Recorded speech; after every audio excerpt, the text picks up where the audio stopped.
My name is Miles Werner. I'm 32 years old, and I've been to exactly one wedding in my life. My own. I left before the cake was cut. I remember the weight of the room. 500 people. White tablecloths as far as I could see. The band playing something soft in the corner. My dad was standing 10 feet away from me in a rented suit he'd pressed himself that morning. And then I heard 3 words spoken into a live microphone in front of every person who mattered to my family. And something in me went very still. Not angry. Still. That stillness is what I want to tell you about. Because what I did next cost me the future I thought I was building. And what happened after that gave me something I never knew I'd lost. Before we go any further, if this is your first time here, please take a second to like and subscribe. Drop your city and local time in the comments. I read every single one. Now, let me take you back to October 14th. The morning of the day, I almost made the worst mistake of my life.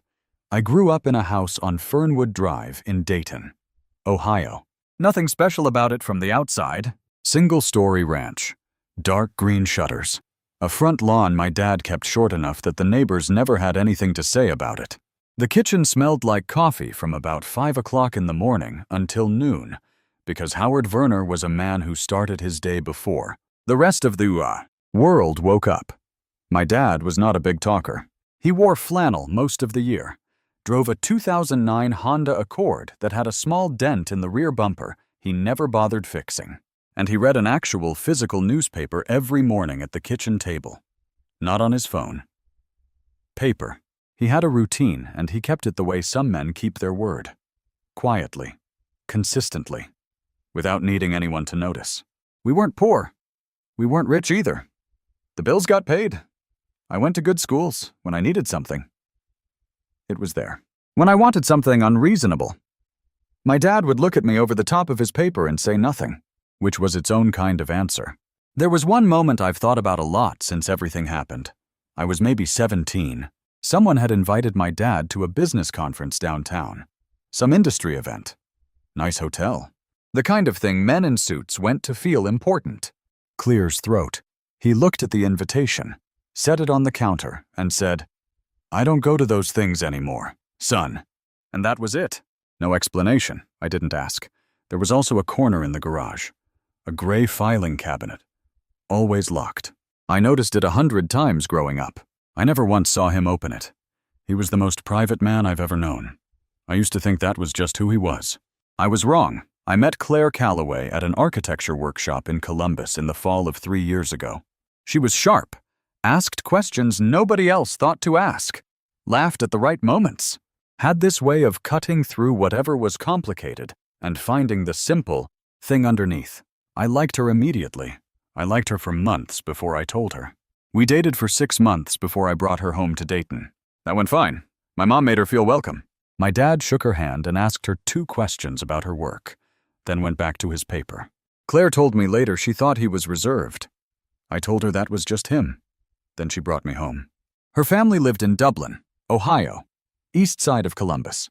The kind of neighborhood where every house had a 3-car garage and a landscaping crew that came on Thursdays. Gerald Calloway did commercial real estate. Patricia ran the household, and from what I could see, most of Gerald's social calendar. The first time Claire's mom met my dad was at a dinner I'd rather forget. He pulled up in the Accord. Claire's eyes went to the car for just a second. Not a long look. Nothing she'd ever admit to. And then she smiled at me. I filed that away and kept walking. 18 months after we started dating. I proposed. We planned the wedding for the following spring. Somewhere in that time, I turned down a senior project manager position in Portland. Better money. Bigger scope. The kind of job I'd been working toward. I stayed because Claire was in Columbus, and I didn't want to ask her to choose. She never asked me to stay, but she didn't tell me to go either. I told myself it was a choice. I didn't see yet that it was a test. The Calloway house was the kind of place that announced itself. High ceilings, framed photographs arranged on the wall in a way that looked casual, but clearly wasn't. A kitchen island large enough to park a car on. Patricia had set the table with actual candles for what was supposed to be a casual Tuesday dinner. I noticed that immediately. Casual dinners don't need candles. Patricia Calloway started asking questions before the bread came out. What firm did I work for? How long had I been there? What was the growth path? She wasn't unfriendly about it. Her voice stayed warm. Her smile stayed in place. But the questions had a shape to them, like a form you fill out to see whether you qualify for something. Gerald mostly talked about wine. He had opinions about what they were drinking. He showed me the label. He did not ask me anything about myself.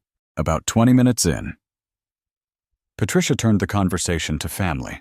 She asked about my parents. I told her my mom worked part-time in a dental office. Then she asked about my dad. I said he was retired. Retired from what she asked. He had a business, I said. A small pause. She picked up her wine glass. I see, she said. 2 words, perfectly polite. And every person at that table understood exactly what she meant. Derek, Claire's older brother, 38 broad shoulders and a salesman's handshake, caught my eye and smiled a little. The way people smile when they want you to know they're in on something you're not. Claire changed the subject. She mentioned a restaurant she'd been to recently. The conversation moved on. I let it move on. That was my first mistake. It didn't stop after that dinner. Over the 6 months that followed, Patricia had a talent for landing small cuts in public. At a birthday party for one of Claire's friends, she introduced my parents to someone she knew. And these are Miles's parents, Howard and Donna. Very salt of the earth people. She said it like a compliment. It wasn't. Gerald was worse in a different way. He didn't bother with the packaging. At a barbecue at their place in late summer, a group of men stood around the grill talking business, and I heard him say, loud enough that it was meant to carry. Claire's always been independent. She picked a good worker. Not exactly what we'd hoped for, but he let the sentence die there. The men around him nodded. I didn't say anything that afternoon, but that night I sat down with Claire, and I said it plainly. If your family keeps talking about my father the way they do, I need to know you'll say something. Not for me, for him. She looked at me across the kitchen table, and her expression was careful. Not defensive, not dismissive. Careful. The way you look when you already know the answer, but you're not ready to say it. I'll handle it, she said. I want to be clear about something. I didn't stay because I was a pushover. I stayed because I'd watched my dad spend 30 years not asking for anything from anyone. And the least I could do was try to build something with the woman I loved before I decided it couldn't work. I gave that effort its fair shot. But I'd put a line in my head. I hadn't said it out loud yet. I should have. The bridal shower was about 30 people. A Saturday afternoon at the Calloway house. Catered food. Flowers on every surface. The whole thing. My parents came because they were family. Because that's what family does. My dad wore a sport coat and slacks. He'd shined his shoes. He stood next to my mom near the edge of the room and watched everything with the same expression he used to have watching the evening. News. Patient. Taking it in. Not bothered. Patricia found him within the first 10 minutes. Howard, she said, loud enough for the cluster of women nearby to hear. Do you need a ride home later? We can arrange something. She said it with a full smile, the kind that comes with its own explanation built in. She was being helpful. She was being thoughtful. Wasn't she being generous? My dad looked at her for a moment. I'm fine, Patricia, he said. Thank you for the concern. That was all. No edge in his voice. No change in his face. He didn't explain that he'd driven himself. He didn't mention the car. He just answered, and let the silence after his answer do whatever it was going to do. Patricia blinked once and turned away. I could see, even from across the room, that his calm had irritated her more than an argument would have. Later, near the end of the afternoon, I noticed a man I didn't recognize. 50s, well-dressed. One of Gerald's business contacts. Looking at my dad from across the room. Not a hostile look. More like someone trying to place a face they'd seen before. He took out his phone. Seemed to think better of it. Put it away. On the drive home, I asked my dad if it got to him, what Patricia did. They don't know me, son, he said. That's their problem, not mine. I didn't fully understand what he meant. Not yet. 1 week before the wedding, I went to pick Claire up from her parents' house. I let myself in the side door. She'd given me a key months ago. And I heard voices from the kitchen. The door was half open. I wasn't trying to listen. But voices carry. Patricia's. You could still call this off. Ryan Harrington is a better match. You know that. A pause. Claire. Mom. The wedding is in a week. Patricia. Exactly. There's still time. I stood in the hallway for a few seconds. Then I walked back out the side door and sat in my car. Here's what I knew about the Harringtons. Old Columbus money. Commercial real estate. Exactly the kind of family Patricia had been engineering toward for years. I'd heard the name once or twice in passing. A son named Ryan who'd gone to Dartmouth and now ran part of his father's firm. I never thought much about it. I sat in that car for 20 minutes. I went through all of it. What I'd heard. What it meant. What I was going to do with it. And then I made the worst decision of that entire year. I went back in, knocked on the door, and pretended I hadn't arrived yet. I want to be honest about why I did that. I wasn't afraid of a fight. I stayed because I needed to know if Claire was in on it, or if she was just trying to manage her mother. I thought I could find out at the wedding. I thought I would see. In the moment that mattered, which way she'd fall. I gave her the benefit of the doubt for one more week. I should have known then. Some answers don't need a test. The rehearsal dinner was at a restaurant in Upper Arlington. White walls, low lighting, the kind of place where the menu doesn't have prices because the people who eat there don't ask. Patricia had chosen it. She mentioned twice in the first 20 minutes, and once more after the appetizers that she and Gerald were covering the cost. My parents arrived on time. My dad had on his good suit, the gray one, double-breasted, the one he kept in a dry cleaning bag in the back of the closet. He looked fine, more than fine. Actually, he looked like a man who didn't need to dress for anyone, but had taken the trouble anyway. Gerald met them near the door. He looked at my dad, nodded once, and shook Donna's hand, not Howard's. He just nodded. My mom noticed. I saw her eyes go to her husband's face, checking. My dad's expression didn't change. Midway through the dinner, Patricia stood to say a few words. She thanked the venue, thanked the guests, said lovely things about Claire. Then she turned slightly in the direction of my parents' end of the table and said, with a warm smile that was doing a lot of work, "And we're so glad Miles's family could join us. Howard, it's wonderful that you could make it." Like he'd traveled from somewhere difficult.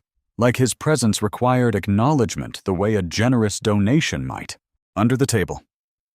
My mom felt my hand. She held it for a second. I didn't look at her. My dad picked up his fork and kept eating. Before I go any further, if you've ever sat at a table and felt like someone you love was being talked around instead of talked to, I want to hear about it. Drop it in the comments below. And if you haven't subscribed yet, do it now. This story has a long way left to go, and you don't want to miss what's coming. Patricia, at the end of the night, pulled me aside near the coat check. She looked up at me with an expression of practiced concern. "I just want to make sure tomorrow goes smoothly for everyone," she said. "Your father might feel a little out of his depth with the kind of guests we're having. Just manage it if you can." I looked at her for a moment. "My father has never embarrassed anyone in his life," I said. She smiled. "Of course."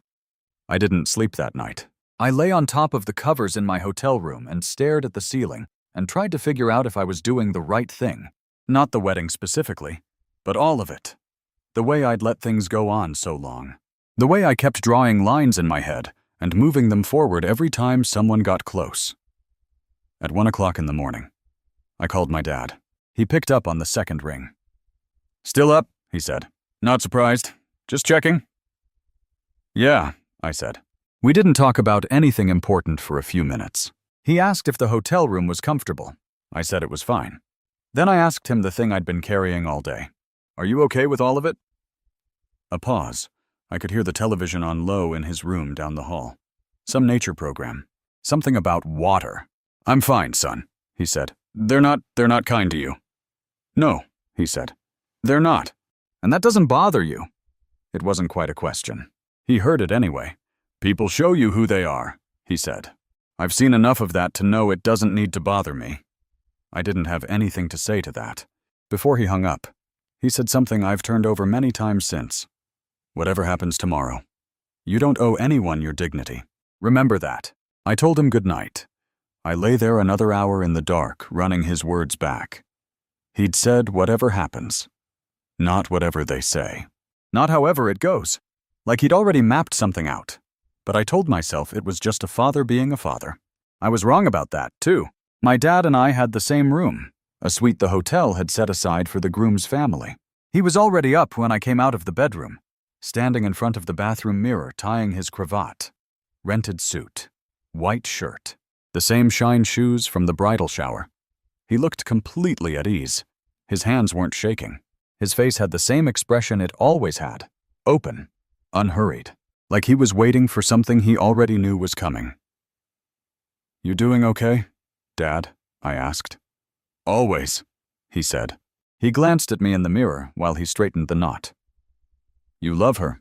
he asked. "Yes." "Then do what you need to do today, not what anyone else needs." I didn't know what to do with that sentence. I just nodded. My phone buzzed. Derek Calloway.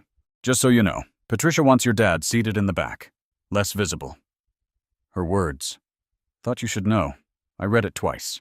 Derek had sent it in that particular way some people do. Not to help you, but to watch what you do with it. To be part of whatever happened next, without any of the responsibility. I put my phone in my jacket pocket without answering. My dad was at the window then, looking out at the parking lot.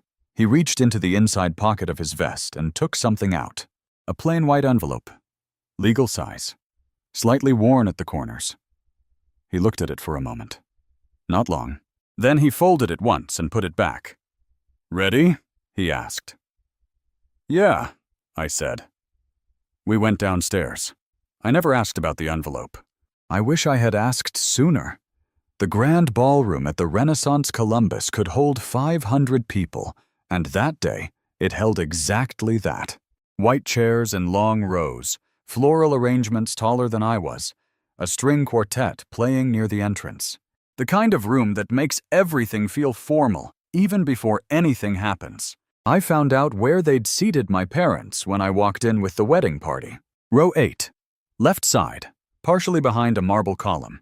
From that angle, you could see the altar, but no one looking from the altar could easily see you. The Calloways were in row 1. I stood at the altar and I looked at that column, and something went flat inside me. Not rage, something quieter. The kind of feeling that comes when you've been telling yourself a story about a person, and then you see clearly that the story was never true. The ceremony started. The quartet played. Claire walked in on Gerald's arm looking beautiful, and I kept my face exactly where it needed to be.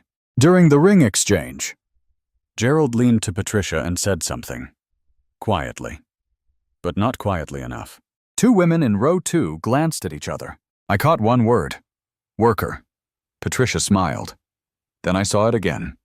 That man from the bridal shower. Tom Rafter. I'd find out later, though I didn't have a name for him yet. He was at a table near the front with a group of Gerald's business associates. He looked at my father. Really looked. The way you look at someone you're trying to place. He took out his phone. He held it for a second like he was deciding something. Then he put it away again. He'd made his decision. I just didn't know yet what it was. The reception started the way these things do. The room filling with noise. Glasses going up. The band shifting from ceremony music to something with a little more air in it. 500 people talking all at once creates a kind of pressure in a room. It pushes against your chest. My parents found their table. I watched my dad hold my mom's chair. She sat down. He smoothed his jacket and sat beside her. 2 people at a table of strangers, perfectly contained. Patricia went first. She stood at the microphone near the head table and spoke for about 6 minutes. She talked about the Calloway family, its history in Columbus, its values, what Claire meant to them. She was good at this. Her voice had weight. People listened. She did not mention my parents. Not once. Howard and Donna Werner, the groom's parents, did not exist inside Patricia's 6 minutes. Gerald followed with something shorter. He said Miles was a hard worker. He said the family was glad to welcome him. He said hard worker the way some men say it. Not as praise, but as categorization. The way you describe something useful that doesn't require much further thought. There was polite applause. I stood up to take the mic to say something simple, to thank people and move through it. Patricia didn't step back. "Oh, we're not done yet," she said, still holding the microphone. Her smile hadn't changed. She was looking at someone near the back of the room, and I followed her gaze. She was looking at the table where my father was sitting. I'd seen that smile before, in the kitchen doorway, at the rehearsal dinner. She wore it when she'd already decided something and was arriving at the moment she'd planned. I stood very still. The band stopped playing. Maybe someone signaled them, or maybe they just felt the change in the room. Either way, the music cut, and the silence that came in behind it had weight. Patricia turned slightly toward my father's table. She held the microphone naturally, the way someone holds a thing they've been holding for years. "I want to say something about the Werner family," she began. Her voice was warm, considered, the voice of someone giving a toast at a charity event. "Miles comes from modest beginnings. And his father, Howard, I'm sure he did his very best." She paused. Let it land. Then she turned to the woman beside her, one of her friends from their country club, someone I'd met twice and never quite caught the name of, and said, still in the microphone, voice unchanged, "That's not a father. That's just trash that showed up." A few people laughed, short sounds, like reflexes. A larger section of the room went quiet, the specific quiet of 500 people deciding what to do with something they've just heard. I turned to Claire. She was looking down at the table. And then, as if she felt my eyes, she glanced up. Our eyes met for half a second. And at the corner of her mouth, there was a small, involuntary thing, just a flicker, a smile. She looked away from me immediately. I looked at my father.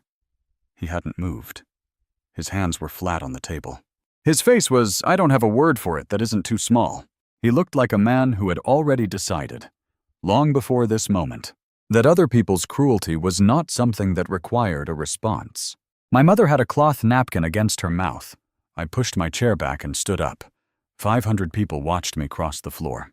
No one said anything. The room had that held breath quality, where everyone can feel something happening, and no one knows yet which direction it will fall. I walked to Patricia. She was still holding the microphone. I reached out and she handed it to me. Not because she wanted to, but because the momentum of the moment made it the only thing that made sense to do. I turned and faced the room. "I want to thank everyone for coming today," I said. "I mean that." A pause, long enough that it had its own shape. "But I'm not going to stand here and watch my father be spoken about that way. Not in front of 500 people, not anywhere." I turned to Claire. She was gripping the edge of the table. "I asked you once if they ever crossed that line. What would you do? You said you'd handle it." "Miles, don't." You smiled, Claire. She didn't answer. "This wedding is over." I set the microphone down on the table beside me. "Not dropped, not thrown, set down. The way you put something away when you're done with it." Then I did the hardest thing in the room. I said nothing more. No explanation, no argument, no attempt to make Patricia understand. Because Patricia was never going to understand. And I was done spending myself on that. Someone near the back said something in a low voice. A chair scraped. One of the bridesmaids made a small, sharp sound. I was not angry. I was clear, those are different things. That difference took me years to learn, and it turned out to matter more than anything else that happened in that room. Gerald came out of his seat. "You can't do this." He pointed at me, index finger extended. The gesture of a man who has made a career of telling rooms what to do. "Do you have any idea what this sit down?" I said. Quiet. Even. He didn't sit down. Patricia stepped forward. Her composure was still there. Barely. "Miles, you're embarrassing yourself. Sit down and we'll talk about this." "There's nothing to talk about." I turned. My father was standing. He'd gotten up without any fuss. No dramatic push of the chair. No announcement. He was just standing, jacket clear throat straight, face calm. Donna had a hand on his arm. I looked at him across the room. He looked back at me. "Let's go, Dad." He held my gaze for a moment. Then he nodded. Once. Simply. The way he nodded when a thing was decided and didn't need more discussion. And he came around the table. He walked past Patricia without looking at her. not with contempt. There just wasn't anything there that required his attention. We moved toward the exit. Donna followed, clutching her small purse, napkins still in her other hand. 500 people watched us leave. The room was starting to find its noise again. Chairs turning, voices low and urgent, people leaning toward each other. In the middle of it all, Patricia Calloway stood near the head table with a microphone she no longer had and a room she no longer controlled. And I didn't look back at her. Near the front, at a table with Gerald's business associates. Tom Rafter got to his feet. He watched my father walk past. Then he reached into his pocket and took out his phone. The hallway outside the ballroom was carpeted and quiet. The sounds of the reception muffled behind the closed double doors. We stood near the elevator bank. My dad, my mom, me, waiting in the particular silence of people who have just walked out of something and haven't yet decided what comes next. My mom was the first to speak. She said my name. Just my name. I know, I said. The elevator button was still lit. I watched the number above the doors count down. Excuse me. The voice came from behind us. Quick steps on carpet. We turned. The man from the ballroom, the one who'd been watching my father. He was breathing slightly fast, like he'd come out in a hurry. Howard Werner. My dad turned, looked at the man for a half second, the way he looked at everything, taking it in without reaction. Tom, he said. They knew each other. Tom Rafter stopped a few feet away. He glanced at me, then back to my dad. I'm sorry to come out here like this. I didn't want to say anything in there. But I've been on your fund's advisory board for 4 years. I didn't realize you were. He paused. I didn't know your son was getting married. I didn't put it together until tonight, my dad said. This is my son. Tom turned to me. He put out his hand. Tom Rafter, I run Bridgewater Growth Fund. Your father is our largest silent partner. We're talking north of $300 million in assets under his advisory. I shook his hand. I'm not sure what my face was doing. What, I said. My father was watching me. There are things I never needed you to know, son, he said. Until now. We moved down the hall, away from the elevator, to a seating area near us, a window. My mother sat. My dad stood. Tom Rafter excused himself after a moment. He had my father's number and said he'd be in touch. And then it was the three of us. My dad told me the whole thing. He'd started the logistics company in 1994, 2 years before I was born. Built it from a leased warehouse and 1 truck. For 25 years. He ran it quietly. No press, no profile, no industry awards on the wall. He didn't want any of that. In 2019, he sold to a private equity group for a number he said plainly. Once, because I was his son and I had a right to know. $1.4 billion. Dollars. He didn't change anything after that. Not the house, not the car, not the newspaper. I wanted you to have a real life, he said, not a gilded one. I wanted to know that you'd make decisions based on who you are, not what I have. I sat with that for a moment.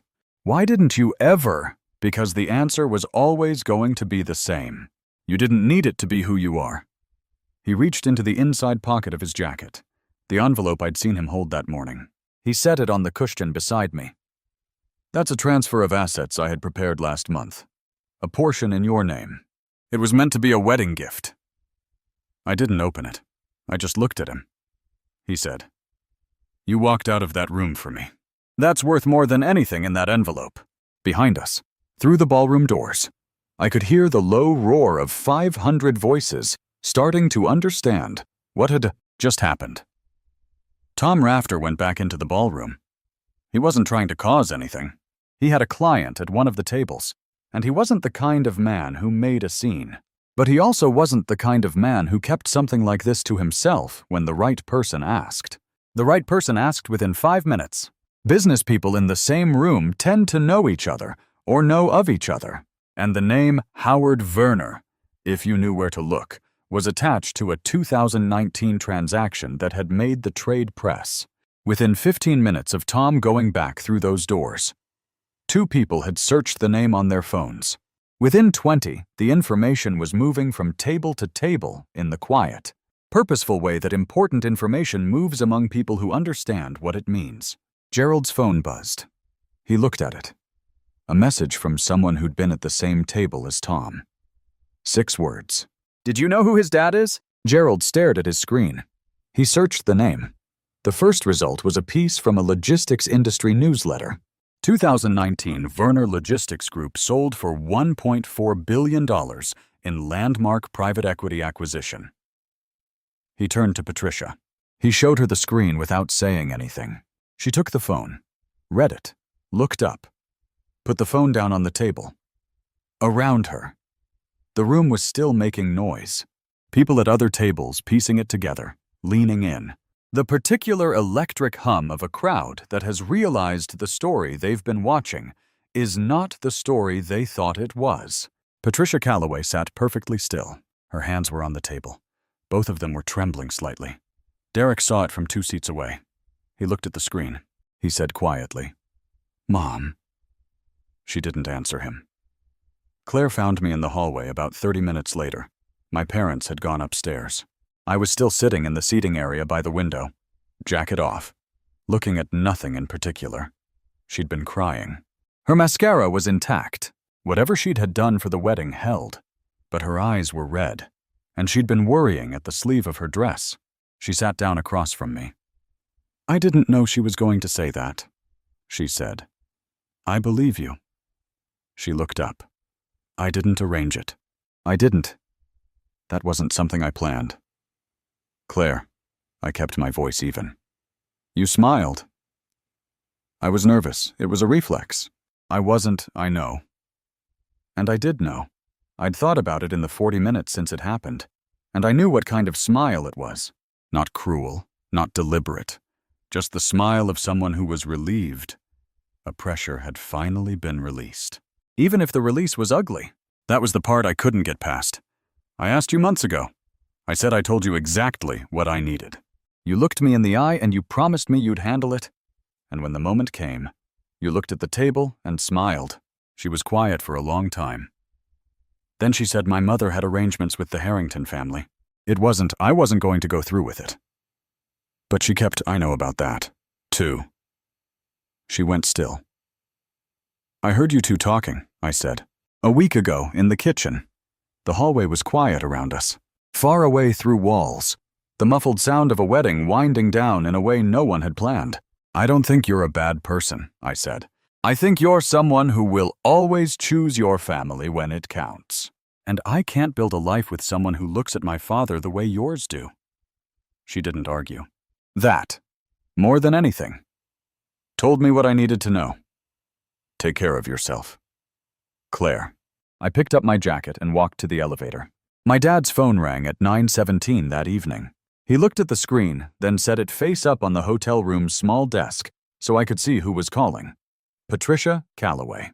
He let it ring twice, then he picked up. "Mr. Werner." Her voice was different, slower. The warmth that usually coated everything she said had been stripped out of it, and what was underneath was just a woman who had done the math and arrived at a number she didn't like. I think there may have been a misunderstanding today. "There's no misunderstanding. Patricia," my dad said, calm, not cold, just finished. "You said what you meant. If I had known who that's exactly the problem." He ended the call.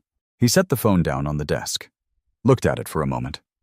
Then he went to the window and stood with his hands in his pockets, looking out at the Columbus skyline. The office buildings lit up in the dark. I was sitting on the edge of one of the beds, still in my dress shirt. I watched him. He wasn't savoring it.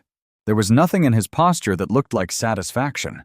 He just stood there, like a man who had said what needed to be said and had no interest in saying anything further. After a while, he turned around. "You okay?" he asked. "Getting there," I said. He nodded. He found the television remote and turned it on and flipped until he found a program about deep-sea fishing. He sat down in the chair by the window. We didn't talk much after that. We just sat in the room together, the television on low, the city outside going about its business. That was enough. In the weeks that followed, things happened to the Calloway family that I only pieced together later. Gerald had a commercial real estate deal pending with the Bridgewater Growth Fund, a mixed-use development on the east side of Columbus. $2.3 million in financing. He'd been moving it toward close for about 4 months. After the wedding, the emails stopped getting answered. Not refused, not denied, just no response. Gerald's contact at the fund had been promoted. The new person was very polite and very unavailable. The deal went into a review process that had no stated timeline. Patricia sat on the advisory board of a local charitable foundation, one of the ones involved in arts funding, the kind where your name in the program meant something. She was asked, without much explanation, to step down from the board that fall. The organization's largest anonymous donor had quietly expressed concerns about the direction of the advisory structure. No one told Patricia who the donor was. Jared lost a client, a referral he'd had for 2 years. A family that had bought and sold property through him reliably suddenly shifted to another agent. He didn't find out why. None of them ever knew for certain whether any of this had anything to do with my father. That's the thing about Howard Werner. He didn't operate in ways that announced themselves. Things just moved in the way that rivers move because of what's upstream. Not Clear's throat because of anything visible on the surface. What I know is this: my father did not plan any of it. He didn't set out to ruin anyone. He was just a man who existed in certain spaces, and those spaces had weight. Sometimes that's enough. 3 weeks after the wedding that didn't happen, I called the firm in Portland. The position was still open. The hiring manager said he'd been hoping I'd circle back. I said I was interested. He said they could have an offer out by end of week. I thanked him and hung up. I drove out to Dayton that weekend and told my parents over dinner. My mom made pot roast, which she only made for occasions she felt needed anchoring. My dad listened to this whole thing and then said, "You should have taken it 2 years ago." I laughed. First time I'd laughed in 3 weeks. It felt like something slowly coming back online. After dinner, I sat at the kitchen table while my mom washed dishes and my dad read the paper. Same table I'd grown up at, same kitchen. The window over the sink still had the same curtain from when I was 12. I watched my dad's hands on the newspaper. Big hands, the kind that look like they've done actual work, even though the work he'd done for most of his life happened in meeting rooms and conference calls. He'd built something real, and he'd never felt the need to tell anyone about it. Not me, not the neighbors. Not the people at the bridal shower who looked at his rented suit and decided they knew what he was. I thought about that for a long time. Before we get to what happened next, I want to ask you something real. Have you ever had to choose between the person you were building a life with and the person who raised you? Because I stood at that exact crossroads, and I didn't always know which way I'd fall. Tell me in the comments. And if you've been here through this whole story, thank you, I mean it. I moved to Portland in November. I took one bag and the envelope my father had given me, which I still hadn't opened. Portland in winter is gray and wet and surprisingly easy to disappear into. I liked that about it. I needed some time where nobody knew the story. I found an apartment in the Pearl District. Small, good light in the mornings, within walking distance of the office. I bought a coffee maker and put it on the counter and got back to work. My new job was harder than the old one, which turned out to be exactly what I needed. My dad flew out in February. He told me he was coming. He didn't ask. He just said he'd be there on the 14th and asked if the airport was easy to get to from where I lived. I said it was fine. He said good. He showed up in the same kind of clothes he always wore. Flannel jacket. Good boots. He looked at my apartment, nodded slightly, and said, "Nice light." We walked along the waterfront that afternoon, south toward the bridges. It was cold and clear, and the river had that particular flat color it gets in winter. We walked mostly in silence, the comfortable kind, the kind that's been earned. At some point, I asked him the thing I'd been carrying since October. "Why didn't you ever tell me any of it?" He walked a few more steps before he answered. He didn't seem to be finding the words, just giving the answer its proper amount of space. "Because I wanted to see who you'd become without it, and—" I asked.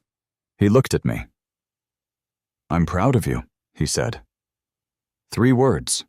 He said them simply and without ceremony, the way he did everything. I didn't answer him. I didn't need to. We kept walking. The river moved beside us. The city went about its business overhead. There's something I've thought about a lot in the month since. Not the dramatic parts, not the ballroom, not Patricia's face, not the quiet phone call to Portland. Something smaller. The curtain on the kitchen window in Dayton. My parents never replaced it. Same curtain I'd stared at as a kid while I ate breakfast. Faded a little at the top where the sun hit it. My dad could have bought 10,000 kitchen curtains. He could have replaced the car, the house, the furniture. He had the means to do it twice over and never thought about it once. He wasn't performing modesty. He wasn't hiding from anything. He had simply, at some point, decided that the life he wanted to live didn't require any of that, and he'd lived it completely without looking over his shoulder to see if anyone approved. I think about what I got wrong in those 2 years with Claire. Not loving her that was real, and it doesn't embarrass me. The mistake was staying past the point where the information was clear. I kept offering her the benefit of the doubt because I wanted the story to turn out a certain way. That's a thing I did, and I own it. What I didn't get wrong was the table in that ballroom. I didn't get wrong the moment I stood up and said what I said. I've been told my whole life, without quite hearing it, that there are things you don't trade away. Not for comfort, not for convenience, not to keep the peace at a table full of people who've already decided what you're worth. The man who taught me that was sitting in row 8 behind a marble column in a suited rented and shoes. He shined himself. He was the most valuable person in the room. He always had been. People ask me sometimes if I regret how it happened. The timing, the room, the 500 people.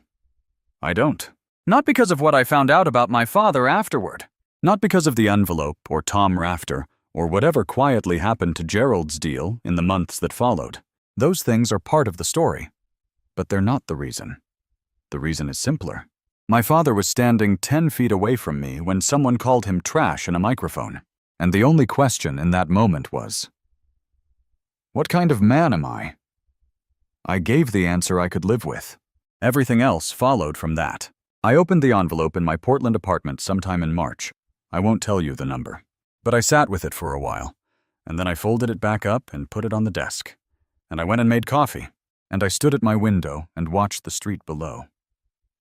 My dad called that evening. He asked if I'd opened it yet. I said I had. He asked what I thought. I said it was a lot to take in. He said it's yours to do what you want with. And then he talked about a fishing program he'd watched the night before. That's Howard Werner. That's who he is. I don't know what happened to Claire. I heard secondhand that the herring arrangement never materialized. I wish her well. I mean that sincerely.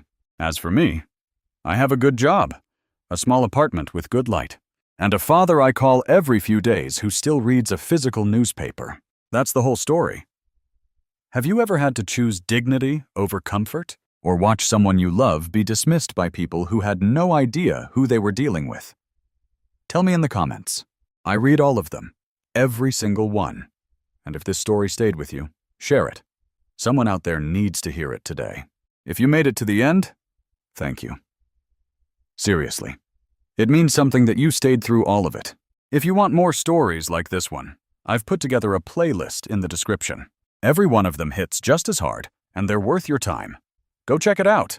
And if you're sitting with something right now, a family situation, a relationship that's asking more from you than it should, drop it in the comments.